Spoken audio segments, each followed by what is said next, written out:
Hello students, इस video में हम यूनिट सॉल्यूशन का न्यूमेरिकल सॉल्व करेंगे। स्टेटमेंट देखो क्या है यहाँ पर। 45 gram of ethylene glycol is mixed with 600 gram of water. Calculate first part freezing point depression, second part क्या कैलकुलेट करना है, freezing point of the solution. तो यहाँ पर 45 ग्राम ऑफ इथाइलिन ग्लाइकोल को मिक्स किया गया 600 ग्राम ऑफ वाटर में। वाटर क्या है, यहाँ हमारे पास सोलवेंट है और इथाइलिन ग्लाइकोल क्या है, सोल्यूट है। दोनों का एक्चुअल मास दे रखा है, सोल्यूट का 45 ग्राम है, सोलवेंट का 600 ग्राम है एक्चुअल मास। ठीक है, तो यहाँ पर हमारे पास दो कंपोनेंट है। कंपोनेंट फर्स्ट क्या रहेगा, वाटर रहेगा, सेकंड क्या रहेगा, इथाइलिन ग्लाइकोल। ठीक है, तो यहाँ पर मैंने लिख दिया है दोनों का एक्चुअल मास। W2 हमारे पास सोल्यूट का एक्चुअल मास है 45 ग्राम और W1 क्या रहेगा हमारे पास, सोलवेंट का एक्चुअल मास 600 ग्राम। तो फर्स्ट पार्ट में हमने क्या कैलकुलेट करना है, फ्रीजिंग पॉइंट डिप्रेशन कैलकुलेट करना है यहाँ पर। तो हम फॉर्मूला लगाएंगे, जो फॉर्मूला फ्रीजिंग पॉइंट डिप्रेशन वाले टॉपिक से निकल के आता है। देखो क्या आता है, del TF equals to KF multiply M। M क्या है यहाँ पर, मोलैलिटी है। देखो यहाँ पर M क्या है, मोलैलिटी। और जो KF है वो क्या है, मोलल डिप्रेशन कांस्टेंट। KF क्या है यहाँ पर, मोलल डिप्रेशन कांस्टेंट। और डेल TF क्या है यहाँ पर, depression in freezing point, depression in freezing point, या बोल सकते हैं डिफरेंस इन फ्रीजिंग पॉइंट। ठीक है, तो यहाँ पर हम ये वाला फॉर्मूला यूज करेंगे ये कैलकुलेट करने के लिए। तो हमने फर्स्ट पार्ट में क्या कैलकुलेट करना है, डेल TF की वैल्यू कैलकुलेट करनी है, यहाँ पर फ्रीजिंग पॉइंट डिप्रेशन कैलकुलेट करना है। ठीक है, तो यहाँ पर जो वाटर के लिए जो KF की वैल्यू होती है वो हमें याद करनी पड़ेगी। वो कितनी होती है, 1.86 केल्विन किलोग्राम पर मोल होती है। ये हमें याद करनी पड़ेगी क्योंकि ये क्वेश्चन में गिवन नहीं है। अगर वाटर के अलावा कोई और सॉल्वेंट होगा तो उसकी KF की वैल्यू आपको क्वेश्चन में मिलेगी। बस आपको वाटर के लिए KF की वैल्यू याद करनी पड़ेगी। ऐसे ही बॉइलिंग पॉइंट के केस में KB की वैल्यू याद करनी पड़ेगी आपको वाटर के लिए। ठीक है, तो ये आपको याद करनी पड़ेगी। उसके बाद ये तो हमने निकालना है। ठीक है, तो ये मोलैलिटी हम इसको सोल्व कर लेते हैं, जो हमारे पास डाटा दिया है उसको यूज करके। तो आपको पता है जो मोलैलिटी होता है, मोलैलिटी वो क्या होता है, molality number of moles of solute divide में mass of solvent in kg। ठीक है, ये होता है मोलैलिटी, ये हमने पढ़ रखा है फॉर्मूला। तो हम क्या करेंगे, यहाँ पर मोलैलिटी को हम स्मॉल m से डिनोट करेंगे। तो हम पहले क्या करेंगे, मोल्स कैलकुलेट कर लेंगे सोल्यूट के। ठीक है, तो मोल्स क्या होता है, मोल्स का फॉर्मूला क्या होता है, ये तो मोलैलिटी को हो गया, ये actual mass of solute divide by molar mass of solute, ये होता है मोल्स का फॉर्मूला। ठीक है, तो हम पहले मोल्स कैलकुलेट करेंगे। तो हमें सोल्यूट का एक्चुअल मास तो पता है, W2 45 ग्राम है, मोलर मास नहीं पता। तो फॉर्मूला गिवन है हमारे पास इथाइलिन ग्लाइकोल का, तो हम यहाँ से मोलर मास कैलकुलेट कर लेंगे। M2 से डिनोट करेंगे मोलर मास ऑफ सोल्यूट को। तो यहाँ पर हमारे पास जो फॉर्मूला है C2H6O2 है। ठीक है, तो यहाँ पर कार्बन का जो मास होगा, मोलिकुलर मास क्या होगा, 12 होगा यहाँ पर। ठीक है, कार्बन का, और कितने कार्बन है, 2 है। हाइड्रोजन का 6 और ऑक्सीजन का मोलर मास यहाँ पर क्या होगा, 16 मल्टीप्लाई 2। इनको हम सोल्व करेंगे, 24 + 6 + 32 कितना आएगा यहाँ पर, 62 ग्राम पर मोल आ जाएगा। ये हमारे पास M2 की वैल्यू आ गई, मोलर मास ऑफ सोल्यूट आ गया। अब क्या करेंगे, मोल्स वाले फॉर्मूले में पुट करना है। यहाँ पर मोल्स देखो, यहाँ पर क्या है, एक्चुअल मास कितना है, 45 ग्राम, मोलर मास कितना निकाला, 62 ग्राम पर मोल। ग्राम से ग्राम कैंसिल होगा, इसको हम सोल्व करेंगे तो हमारे पास कितना आएगा, मोल्स 0.726 आ जाएगा यहाँ पर मोल। ठीक है, इसको हम अप्रोक्सीमेट क्या कर सकते हैं, 0.73 लिख सकते हैं, क्योंकि ये वाला डिजिट 5 से बड़ा है तो उससे नेक्स्ट वाले डिजिट में एक ऐड कर देते हैं, तो 0.73 मोल आ गए। ये हमारे पास मोल्स आ गए। अब इन मोल्स को हम किस में पुट करेंगे, ये मोलालिटी वाला फॉर्मूला है जो, उसमें हम पुट कर देंगे ये। ठीक है, तो यहाँ पर लिख लेते हैं, मोलालिटी का जो फॉर्मूला था क्या था, number of moles of solute.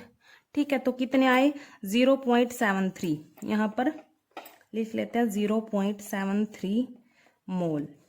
ठीक है, डिवाइड में क्या है, मास of solvent in KG, mass of solvent in KG. अब ये सोलवेंट का मास यहाँ पर ग्राम में है, तो इसको हम केजी में कन्वर्ट करेंगे, 1000 से डिवाइड कर देंगे, तो यहाँ पर 0.6000 ग्राम किलोग्राम आ जाएगा, यहाँ पर केजी में कन्वर्ट हो गया ये।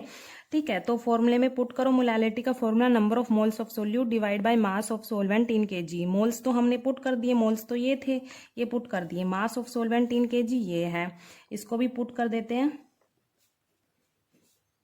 तो इसको हम सोल्व करेंगे तो हमारे पास क्या आएगा, यहाँ पर सोल्व करके 1.2 मोल पर केजी आ जाएगा। ये हमारे पास m की वैल्यू आ गई, स्मॉल m की वैल्यू आ गई मोलालिटी की। ठीक है, तो यहाँ पर देखो kf की वैल्यू तो हमारे पास हमें याद करनी पड़ेगी ये, और मोल m की वैल्यू हमने ये कैलकुलेट करनी, तो यहाँ से हमारे पास डेल TF की वैल्यू आ जाएगी जो फर्स्ट पार्ट में पूछा है, फ्रीजिंग पॉइंट डिप्रेशन कैलकुलेट करो। तो यहाँ से इस फॉर्मूले में पुट कर देते हैं, दोबारा लिख लेते हैं इस फॉर्मूले को। क्या होता है, depression in freezing point KF multiply small m। ठीक है, तो ये कैलकुलेट करना है। अब ये तो कैलकुलेट करना है, इसको एज इट इज रखेंगे। KF देखो कितना है, वैल्यू पुट करो 1.86 मल्टीप्लाई, सॉरी यूनिट को भी लिख लेते हैं, केल्विन, केल्विन केजी पर मोल, और मल्टीप्लाई में स्मॉल m की वैल्यू मतलब मोलालिटी की वैल्यू 1.2 मोल पर केजी। ठीक है, यहाँ पर मोल से मोल कैंसिल हो जाएगा, केजी से केजी कैंसिल होगा, और इसको मल्टीप्लाई करेंगे, सिर्फ यहाँ पर एक यूनिट रहेगी केल्विन। ठीक है, ये डेल TF की यूनिट हो जाएगी केल्विन, और इनको मल्टीप्लाई करेंगे तो क्या आएगा, देखो इनको मल्टीप्लाई करने पर हमारे पास 2.2 केल्विन आ जाएगा। ये हमारे पास डेल TF की वैल्यू आ गई जो फर्स्ट पार्ट में पूछा था, फ्रीजिंग पॉइंट डिप्रेशन। तो क्या होता है, डेल TF को ही हम फ्रीजिंग पॉइंट डिप्रेशन बोलते हैं, जो किसके इक्वल आया, 2.2 केल्विन के इक्वल आ गया, या फिर हम बोल सकते हैं डिफरेंस इन फ्रीजिंग पॉइंट। ये सेकंड पार्ट में क्या कैलकुलेट करना है, freezing point of the solution. Solution का फ्रीजिंग पॉइंट कैलकुलेट करना है, तो ये कैसे कैलकुलेट करेंगे, देखो जो हमारे पास डिफरेंस इन फ्रीजिंग पॉइंट होता है, जो डेल TF होता है, वो किसके इक्वल होता है, T0F माइनस TF। ठीक है, ये डिप्रेशन इन फ्रीजिंग पॉइंट किसके इक्वल होता है, या बोल सकते हैं डिफरेंस इन फ्रीजिंग पॉइंट किसके इक्वल होता है, T0F माइनस TF। T0F क्या है, ये प्योर सोलवेंट का फ्रीजिंग पॉइंट है, और जो TF है ये सॉल्यूशन का है। ये किसका है, सॉल्यूशन का फ्रीजिंग पॉइंट, और ये किसका है, सोलवेंट का। ठीक है, अब देखो यहाँ पर हमें ये वाली वैल्यू पता है डेल TF, ये तो अभी हमने निकाल लिया, फर्स्ट पार्ट में निकाली थी। ठीक है, और जो प्योर सोलवेंट है, यहाँ पर हमारे पास क्या है, सोलवेंट वाटर है, और वाटर का फ्रीजिंग पॉइंट क्या होता है, अगर सेल्सियस में देखें तो T0F सेल्सियस में क्या होगा, 0 डिग्री सेल्सियस। ठीक है, फ्रीजिंग पॉइंट वाटर का यही होता है, ये तो हमें पता ही होता है। अब इसको केल्विन में कन्वर्ट करेंगे तो क्या करेंगे, इसमें क्या ऐड करेंगे हम, 273.15 ऐड कर देंगे, 0 डिग्री प्लस 273.15 ऐड कर देंगे, ये केल्विन में कन्वर्ट हो जाएगा। हमारे पास T0F की वैल्यू आ गई, मतलब प्योर सोलवेंट क्या है, यहाँ पर वाटर है, और उसका हमारे पास फ्रीजिंग पॉइंट पता चल गया हमें केल्विन में। ठीक है, तो अब क्या करेंगे, देखो सोलवेंट का भी फ्रीजिंग पॉइंट पता है और डेल TF की वैल्यू भी पता है, तो हमारे पास ये क्या है, TF है, और ये हमने कैलकुलेट करना है। सेकंड पार्ट में यही पूछा है कि सॉल्यूशन का फ्रीजिंग पॉइंट कैलकुलेट करो, तो वैल्यू पुट कर देते हैं सिंपली। यहाँ पर देखो डेल TF क्या था, 2.2 के, यहाँ पर पुट कर दो 2.2 के इक्वल्स टू T0F क्या है, ये है T0F 273.15 के माइनस TF, ये हमें कैलकुलेट करना है। तो जो वैल्यू जो कैलकुलेट करना है उसको एक साइड रखेंगे, इन टर्म्स को हम एक साइड रखेंगे, ठीक है। ये 2.2 के एज इट इज, ये यहाँ पर प्लस में तो इधर माइनस में आ जाएगा,